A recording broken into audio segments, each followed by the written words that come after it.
Hello, hello, hello.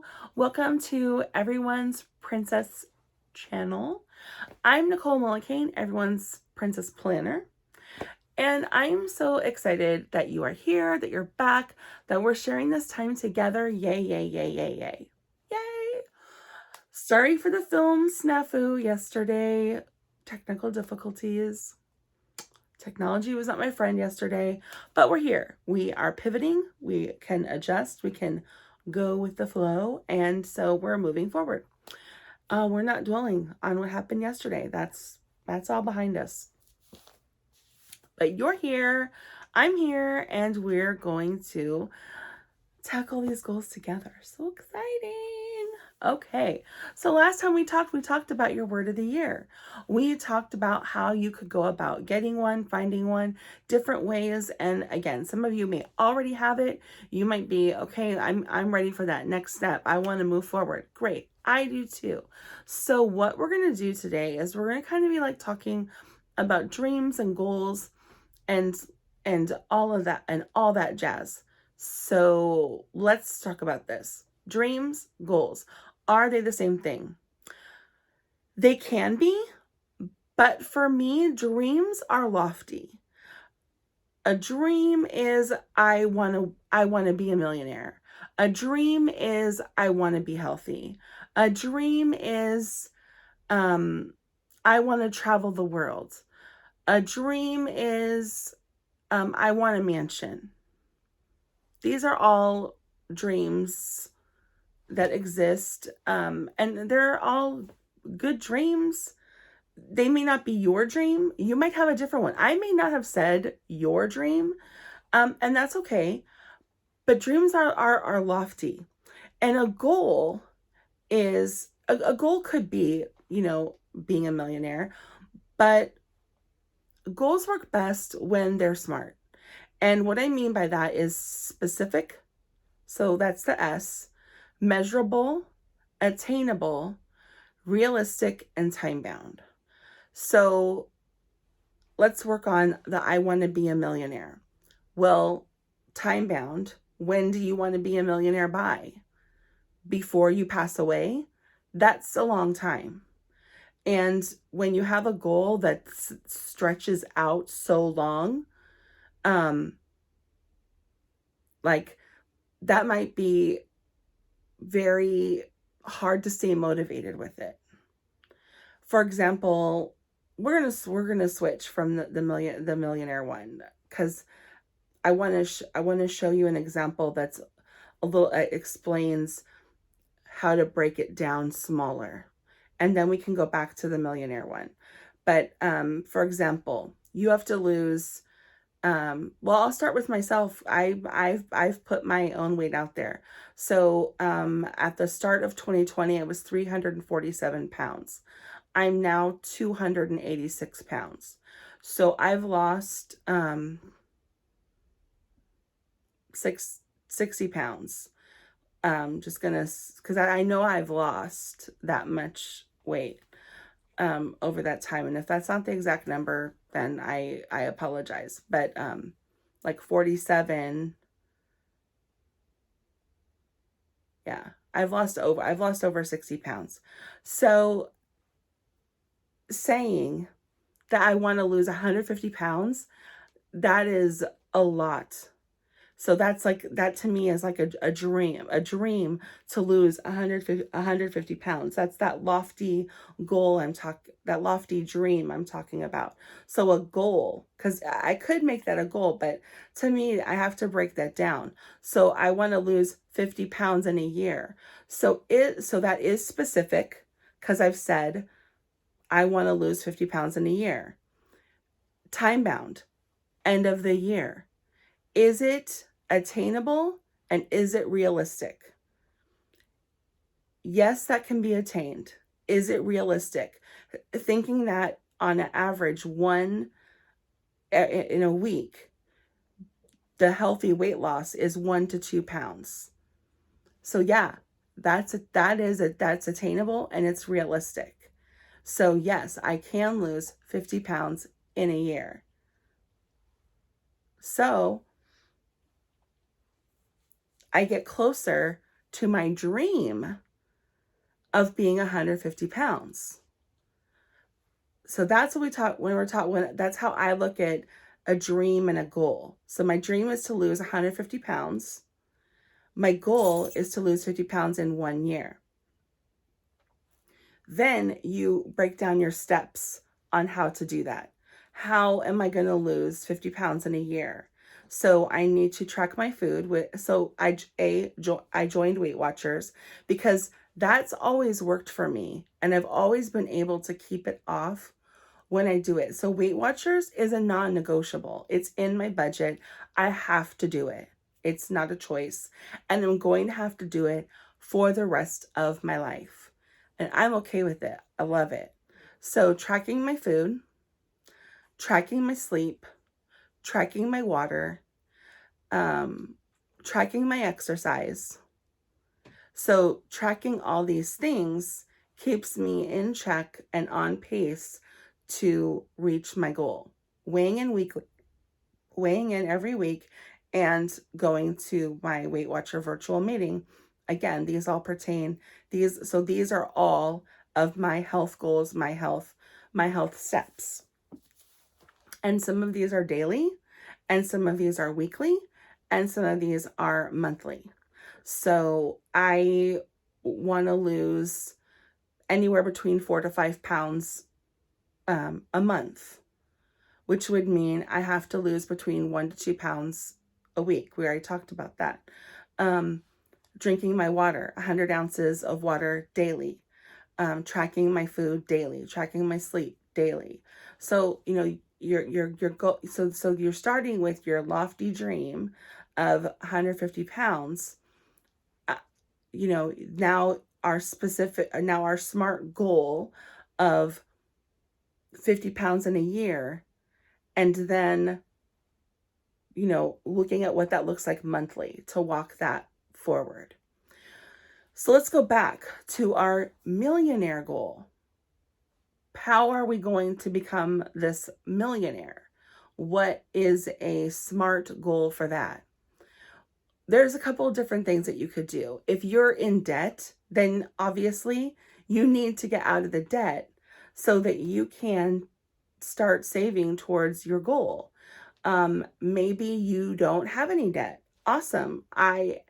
If you are not in debt, can you please comment below and tell me what you're doing? Because that's one of my goals, is to be debt free. And I, at some point I'm going to have a mortgage. So I would imagine I'm probably going to live a lot of my life in debt, but I'm embracing the thought that maybe I can do some of these things and not be in debt. I really would aspire to that. So that's something. So a millionaire, if we're in debt, we need to get out of it. So maybe our goal to meet this millionaire goal for the year is to get out of that debt. Again, if you're not in debt, then maybe you're going to look at some savings challenges. There's the 100 envelopes. So basically the idea behind that is you get 100 envelopes and you write all the numbers on them. 100, 99, all the way down until you get to 1. And then as you attain money, you put the cash into those envelopes until they're all full. And by that time, I think it's like $5,000. If I'm wrong, please comment in below to tell people how much money is in those. But that gets you like $5,000 closer. You could change it. You could make it however many envelopes you could get to. I mean, I think it would be a little hard if you did like 1 million envelopes. Then I think, you're gonna have a hard time putting like $100,000 into an envelope. But maybe you do this process like several times.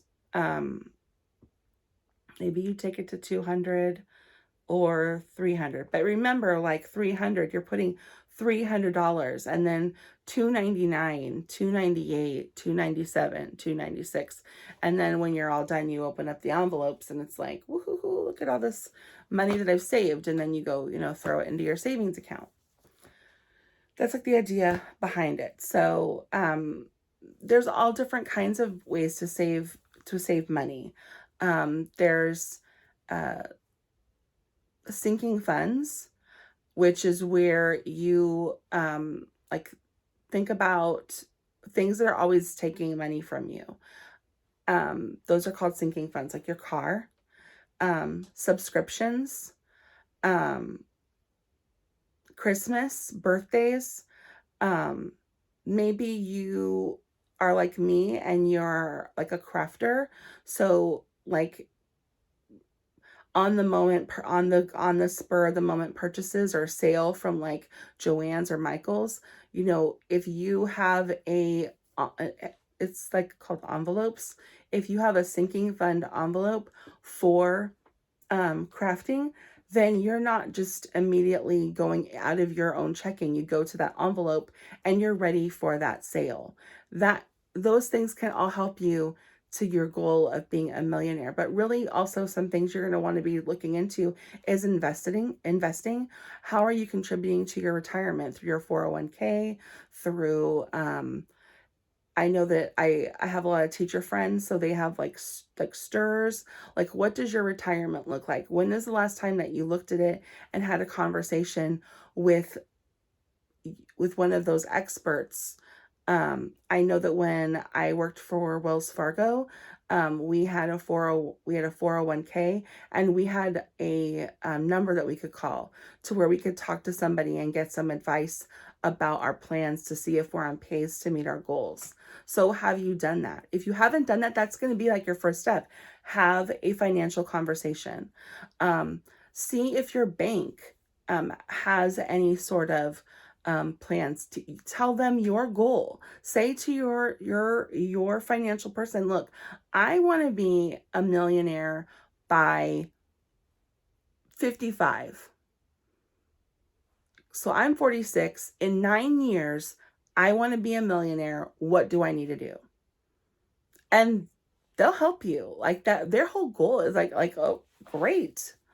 And they will work with you. They will look at your budget and they will see, okay, Nicole, I know that you really want to be a millionaire by the time that you're 55, but your spending and your debt just are not, this isn't going to be realistic.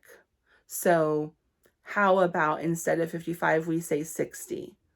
So you're giving yourself, instead of 9 years, it's going to be 14 years to do this, based on what you show. Now, can you get there sooner? And maybe you're like, look, you're telling me I can't do it. I'm going to show you. But you have to look at like what, you would equate it to the, like this.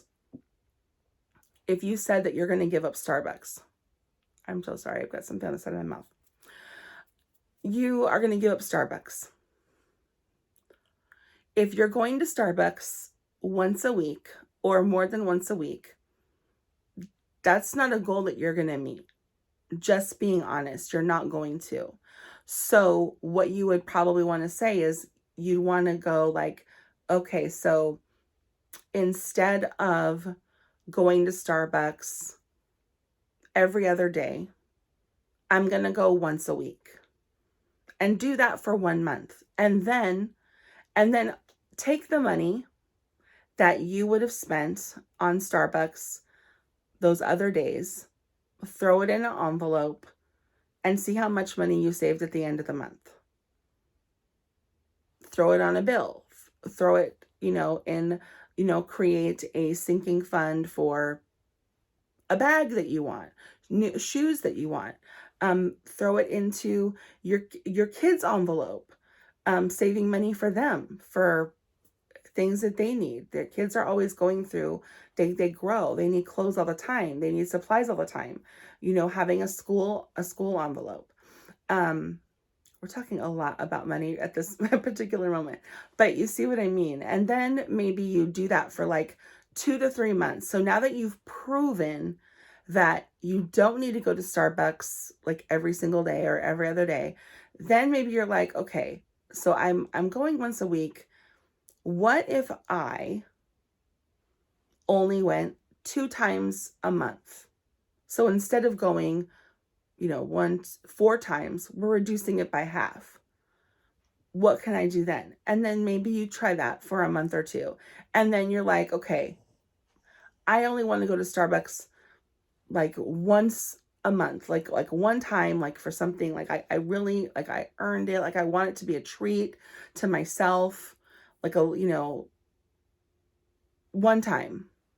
So then, and then maybe you're like, you know what? I don't need it. Another thing that you could try doing, I'm not sure, it's because it's, I think we're already in it. I think Ash Wednesday already happened. But if you are a religious person, you could try giving up Starbucks for Lent. You're tying it to your, like a religious reason. It's something that you're intentional about. It's something that you're focusing on. You could try doing that.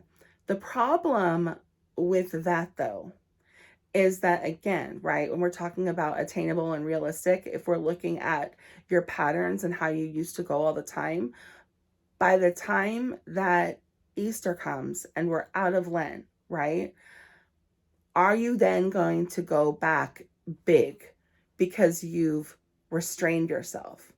Think about the people who do those absolutely no sugar. Now, my husband and I do no added sugar, and usually at the end of that challenge, we're like, we're getting donuts. You go harder because you have restricted yourself. So you'd want to be conscious of that. If that's something that you want to support, then when it ends, you don't want to go big on it because it's just going to like relapse you. So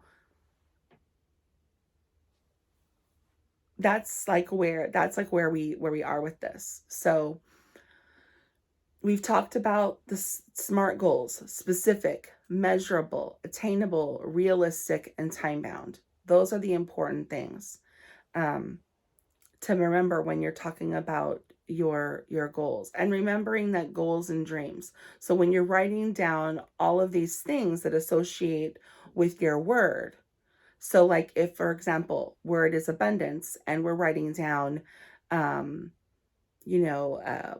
Bora, and we're writing down, 150 pounds. We're writing down, get off medication. We're writing down, I want to be a millionaire. I want to be debt free.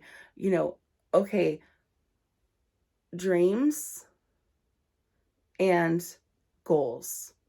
So it looks like I have a lot of dreams here. I need to break these down into goals, and I'm going to use the SMART method to do that. If you have any questions about this process, if you want to talk more, drop a comment. Reach out to me on social media. My Instagram is everyone's princess. Feel free to message me. I'm happy to help you with your with your goals, trying to figure that stuff out. Leave a comment below. I'd love to know what your goals are. I'd love to know what your word is. If you have picked a word, please, please, please comment below. Remember to like and share the video. Sharing is caring. It's going to be fun to see where we end up. And don't forget to tune in for 5 Things Friday, the 5 things bringing me joy. And I am so excited to talk with you a little bit more. Hope you have a great day, and let's go crush it. All right, bye-bye.